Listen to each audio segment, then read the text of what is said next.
Assalamu alaikum friends. Now we are going to talk about Sylvia Plath's poem Daddy, its summary and its critical analysis. Sylvia Plath के father का इंतकाल इस वक्त हुआ जब इसकी उम्र अभी 8 साल ही थी। इसकी मौत ने इसके ख़ानदान को माशी और जज्बाती परेशानी में मुब्तला कर दिया था। अपनी ज़िंदगी के आइंदा सालों में सिल्विया प्लैथ इसी अफसुर्दगी के खिलाफ जदोजहद करती रही और अपने फादर की सख्त मिजाजी की वजह से वो हमेशा इससे डरती रही थी। अपनी पूरी ज़िंदगी इसका अपने बाप से नफरत और मोहब्बत का मिला जुला रिश्ता रहा। पोइम के शुरू में ही शायरा अपने बाप को एक काला जूता करार देकर इसे गायबाना तौर पर वार्न करती है कि अब वो मजीद इस जूते में रहने पर मजबूर इसे नहीं कर सकता। इसका मतलब है कि अब मजीद अपने सख्त गिर बाप की तलख यादों के साथ जिंदा वो नहीं रहना चाहती, क्योंकि जब इसका बाप जिंदा था तो वो इससे इतनी खौफजदा हुआ करती थी कि वो इसके सामने चीखते हुए भी डरती थी। वो कहती है कि वो अपने बाप को कत्ल कर देती, लेकिन वो उसके जवान होने और एक फादर की मोहब्बत देने से पहले ही इस दुनिया से चला गया। अब इसे अपने बाप की यादें भारी पत्थर की तरह महसूस होती हैं और उसका रवैया बहुत ज्यादा तहकुमाना लगता है, जिससे वो नफरत करती है। इसके बाद वो बताती है कि इसके बाप का टाउन जो इस वक्त जर्मनी के जेरे कब्जा पोलैंड के इलाके में था, जंगों के दरमियान मलिया मेट हो गया। चूंकि इसका बाप एक सख्त गिर आदमी था, इसलिए वो इससे बात नहीं कर सकती थी, जैसा कि आम बच्चे अपने फादर से बेतकल्फी से बात कर लेते हैं।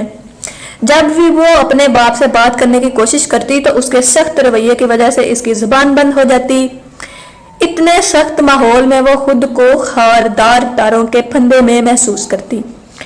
वो सोचती थी कि जर्मन लोग इसके बाप जैसा तहकुमाना रवैया रखते होंगे, जो अक्सर नाशाइस्ता और तौहीन आमेज जबान इस्तेमाल किया करता था। मतलब उसका बाप, सिल्विया प्लैथ का बाप, एक तो बहुत गुस्से वाला था, दूसरा वो गाली गलौज भी बहुत किया करता था। जब भी वो दुरुस्त और ऊंची आवाज में बात करता तो स्पीकर को महसूस होता कि कोई इंजन जोर जोर से छिक छिक कर रहा हो, और वो एक मजलूम यहूदी की तरह अपने बाप से दूर चली जाती थी। वो महसूस करने लगी थी जैसे वो इन यहूदियों में से एक है जिन्हें हिटलर की फौजों ने बड़े पैमाने पर कत्ले आम करने के लिए कैद कर रखा था, जो उन कैदियों के लिए एक अलहदा से जेल्स बनाई गई थी वहां पर। स्पीकर ये भी कहती है कि इसकी अपनी अजीब और अनोखी नजरों और टारोट कार्ड से मिलने वाली मालूमात के जरिए मालूम हो जाएगा कि इसके जो ननियाल की तरफ से वो किसी मजलूम खाना बदोश या यहूदी खानदान से ताल्लुक रखती है। यही वजह है कि इसका बाप इसे ऐसा सलूक करता है जैसे वो किसी हद तक यहूदी कौम से ताल्लुक रखती है।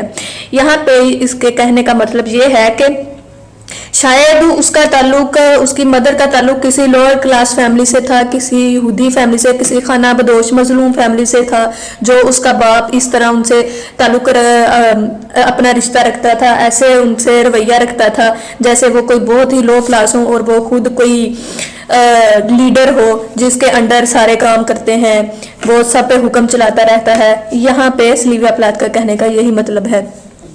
यही वजह है कि इसका बाप इससे ऐसा सलूक करता है जैसे वो किसी हद तक यहूदी कौम से ताल्लुक रखती है। वो कहती है कि इसके बाप ने जुबानी हमलों, समझ ना आने वाली जुबान और आर्या कौम से ताल्लुक रखने वाली चमकदार नीली बेहिस आंखों के जरिए हमेशा इसे खौफजदा किए रखा, और वो अपने बाप को एक जर्मन टैंक ड्राइवर की तरह खौफनाक करार देती है। वो कहती है कि इसका बाप हिटलर के पैरोकारों की तरह जालिम था। फिर अपने खामन की बेवफाई के बारे में सोचते हुए वो अपनी बात का मौजू अचानक चेंज करके आम औरतों की तरफ कर लेती है। वो कहती है कि आम औरतें इतनी सादा होती हैं, इतनी सिंपल होती हैं कि वो फाशिस्ट मिजाज रखने वाले जालिम लोगों का आसानी से शिकार बन जाती हैं और इनकी पूजा शुरू कर देती हैं। फिर वो कहती है कि इसने एक बार तस्वीर में अपने बाप को देखा था जिसमें इसकी 2 हिस्सों में बटी हुई थोड़ी, जिसको हम क्लेफ्ट चिन नजर आ रही थी, जिसको हम क्लेफ्ट चिन कहते हैं, वो नजर आ रही थी। जबकि स्पीकर को तवक्का थी कि शैतान की तरह इसके 2 हिस्सों में बटे हुए पांव होंगे, यानी कि क्लेफ्ट फीट होंगे। وہ کہتی ہے کہ 2 حصوں میں بٹے پاؤں نہ ہونے کے باوجود بھی اس کا باپ اپنے مزاج میں شیطان سے کم نہ تھا۔ اس کے بعد اپنے باپ اور اپنے شوہر دونوں کی ظالمانہ نیچر کو ایک کرتے ہوئے وہ کہتی ہے کہ اس کا معصوم دل ان دونوں افراد نے توڑ کر 2 حصے کر دیا ہے۔ وہ کہتی ہے اپنے باپ کی موت کے کئی سال بعد جب وہ 20 سال کی تھی تو اس نے اپنے باپ کے پاس جانے کے لیے سوسائڈ کی کوشش کی تھی، لیکن افسوس لوگوں نے اس کی جان بچا لی۔ اس واقعے کے بعد اس نے اپنے والد کا متبادل ڈھونڈ کر اپنی زندگی کا رخ دوسری طرف موڑ لیا۔ وہ ٹیڈ ہیوز کی محبت میں گرفتار ہو گئی اور اسے اپنا ماڈل بنا لیا۔ پھر وہ اپنے خاوند کا موازنہ ہٹلر سے کرتی ہے جو معصوم لوگوں کو نقصان پہنچانے کے لیے ان پہ تشدد کرنے کے لیے ان کو باندھ کر بہت زیادہ ان کو مارتا تھا، ان پہ تشدد کیا کرتا تھا۔ وہ کہتی ہے جب سے اس کے باپ کے متبادل کے طور پر ایسا شوہر ملا ہے وہ اپنے باپ کی یادوں سے مزید چمٹے نہیں رہنا چاہتی۔ پھر وہ کہتی ہے کہ اس نے اپنے باپ سے تعلق مکمل طور پر توڑ لیا ہے اور اسے اپنی یادوں میں مار دیا ہے۔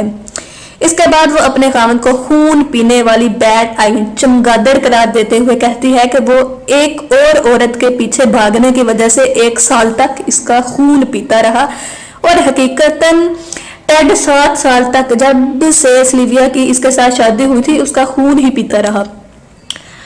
وہ اپنے باپ سے کہتی ہے کہ اس نئی صورتحال میں اسے کسی قسم کی کوئی فکر نہیں کرنی چاہیے۔ پوئم کے آخری سٹانزا میں وہ بتاتی ہے کہ قبر میں موجود اس کے باپ کے سیاہ دل میں ایک نوکدار چھڑی دھنسی ہوئی ہے۔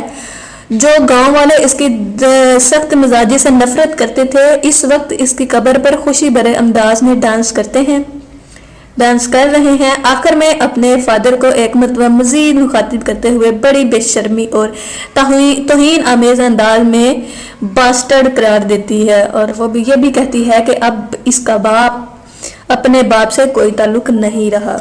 تو یہ تو تھا اس پوئم ڈیڈی کا تھوڑا سا انالیسز اور اس کی سمری۔ اجازت دیں، اللہ حافظ۔